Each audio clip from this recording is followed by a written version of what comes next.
latest weather, traffic, and news updates online at 560theanswer.com. Now, from the Signature Bank Studios. If you're looking for the latest news, insight into what it means, and the sharpest opinion, there's only one station in Chicago where you can turn, and it's this one. We're AM 560, The Answer. I'm dancing. You can watch live.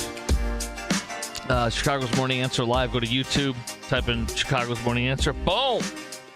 Click live. All right, Scott McKay, publisher of The Hayride and senior editor at The American Spectator, author of Racism, Revenge, and Ruin, From Hellmarsh with Love, a Mike Holman novel. Scott McKay, thanks for joining us on Chicago's Morning Answer. Hey, Chris, thanks for having me on. Yeah, thanks for coming on. All right, let's spin the wheel. Let's start with Brennan. It's kind of a toss-up between Brennan and Epstein, Brennan and Comey. So with Brennan, let's play a little piece of audio from him trying to dismiss all this. Russia interfered. They tried to help Donald Trump. They tried to hurt Hillary Clinton. They tried to, undermine the democratic foundations of our country in terms of our election integrity. This has been validated over and over again. Move on. Get over it.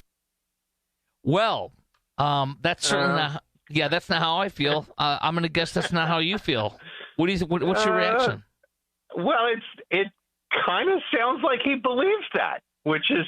I don't know if that's, I think it's kind of scary, actually, that he might just be delusional enough to believe his own BS here. I don't think anybody else believes it. I don't think any of the Democrat politicians who employed John Brennan ever believed it. Clearly they didn't. They were, this was a holistic concoction of the Hillary Clinton campaign. And John Brennan is either a pathological liar, crazy as a loon, or a super, super dumb guy. Like, and maybe some combination of the three. Because what certainly is not true is this base allegation that, the Russians somehow affected the 2016 election and installed Donald Trump as president with $200,000 worth of Facebook ads. That's exactly that did not happen. Yes, so a couple $100,000 of some ads on social media, and this clown's going to tell us, John Brennan's going to tell us that affected the election. I mean, it's ridiculous. Here's a question I'd love John Brennan to answer. So if he thinks that $200,000 by Russia bought the 2016 election, does he think that Chinese money bought the 2020 election? Aha! I'd like to know his answer to that question, because now we have evidence, which of course was suppressed by his friends at the FBI, that China was printing up fake driver's licenses to get people to the polls. You had the Chinese consulate in Houston that had to do their little bonfire of all of the files when we were about to, and plenty of allegations that China played a big part in the Black Lives Matter riots, right? Like, so I'd like to know if John Brennan is like, oh no, that's a conspiracy theory. I'd love to hear John Brennan go on TV and tell that to the American people, because then we'll have the full measure of who John Brennan is. From this lengthy Fox News exclusive, this piece 2 days ago, on July 28, 2016, Brennan briefed Obama on a plan for one of Clinton's campaign foreign policy advisors to, quote, vilify Donald Trump by stirring up a scandal claiming interference with Russian security service.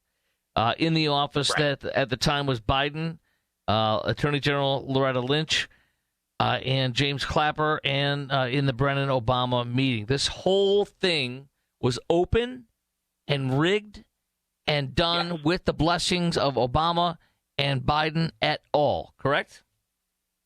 I don't know that there's any credible denial to that at this point. Like, this is like well known. And in fact, before these guys thought anybody would find out about this, they were bragging about it.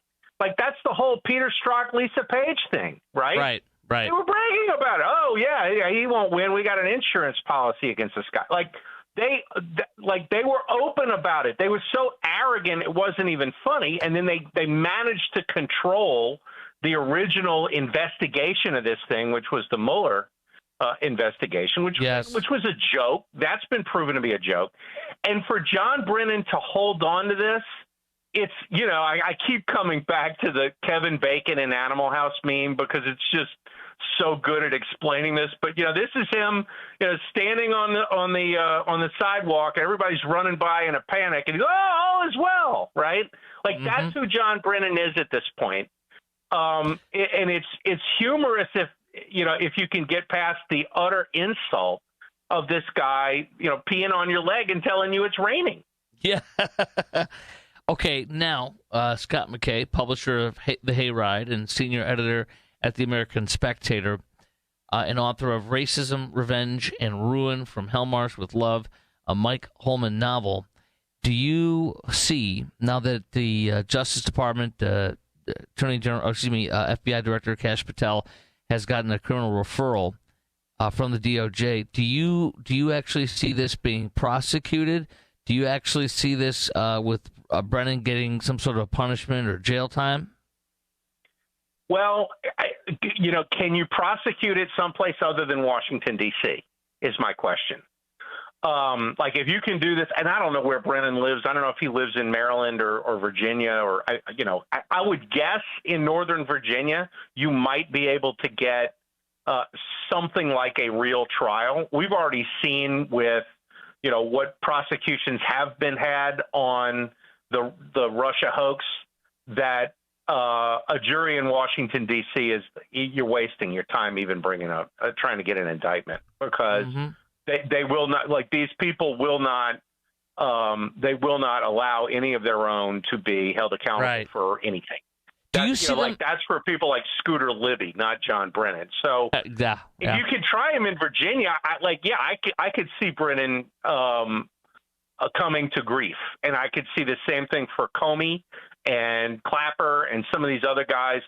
The country needs these people to be held accountable because, especially in the wake of what's going on with Jeffrey Epstein, we got to have some skins on the wall. Otherwise, nobody is going to believe that the elite in politics, economics, or culture will ever be held accountable for the awful, awful, corrupt things that have been happening over the past 25 years. So you have to have somebody has to be, made to pay for things that we all know they've done. And if unbelievable that doesn't things happen here, we got that's a problem, because how are you going to make regular folks play by the rules if they know that the elite are a bunch of criminals who don't?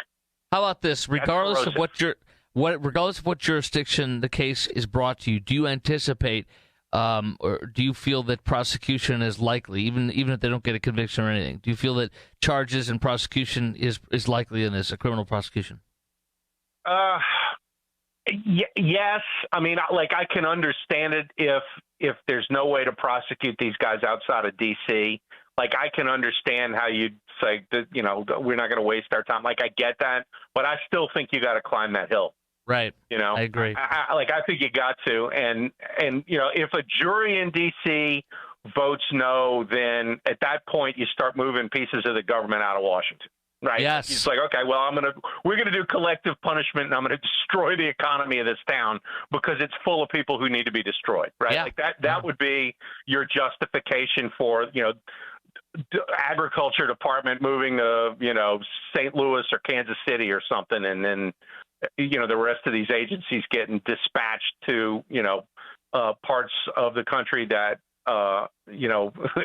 government bureaucrats in Washington, D.C. really don't want to live in.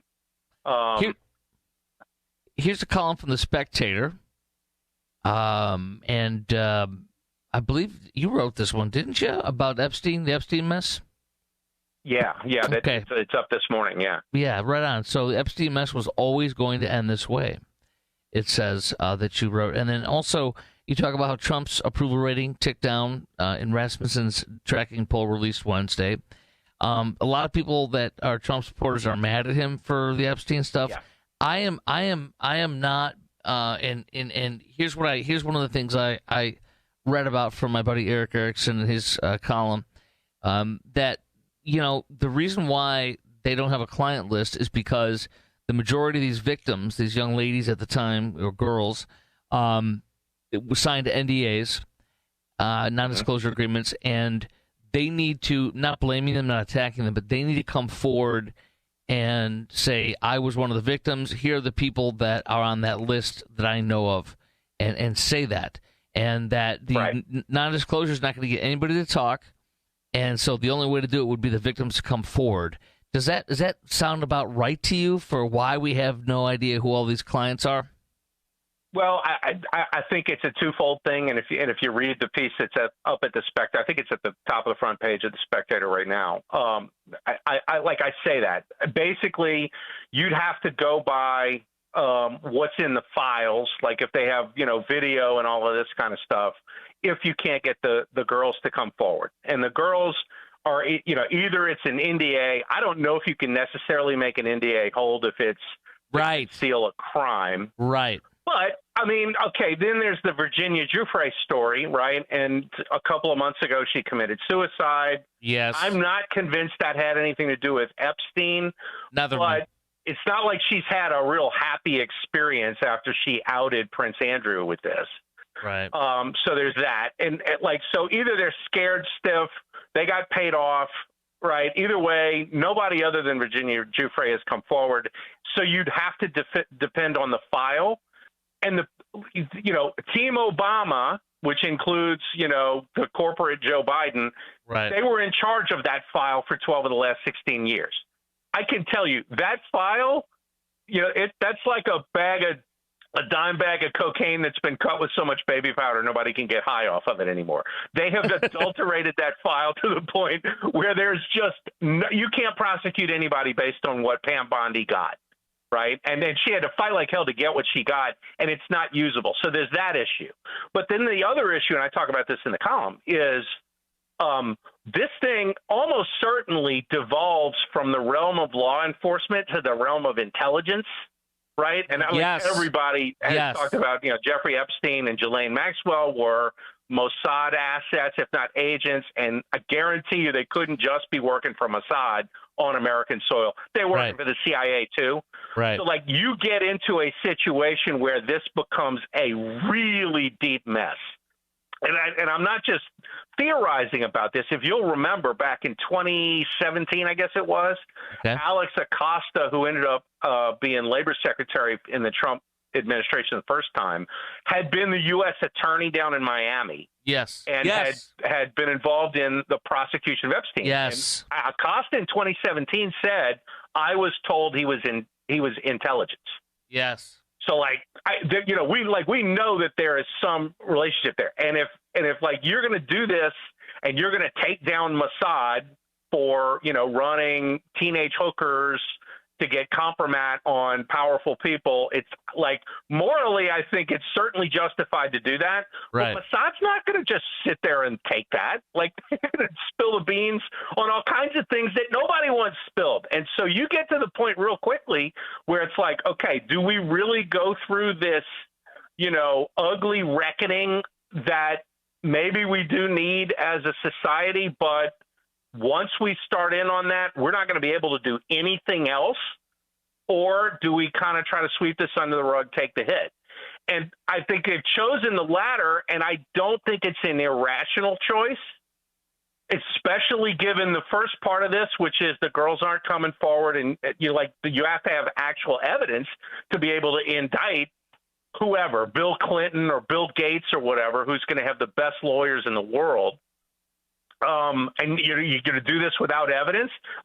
Go back and watch JFK, right, which was Oliver Stone's movie about Jim Garrison, who was the DA in New Orleans, who thought he'd prosecute Clay Shaw for the JFK assassination. Yeah. And it was the movie actually makes Garrison out to be less of a nut than he was.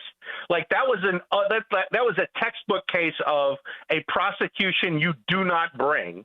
And it was a farce, the whole thing. If I'm Pam Bondi, I'm not going to be Jim Garrison on a grand scale. You just can't do it if you don't have evidence. And so, they get put in this situation where they don't really have a way forward with this.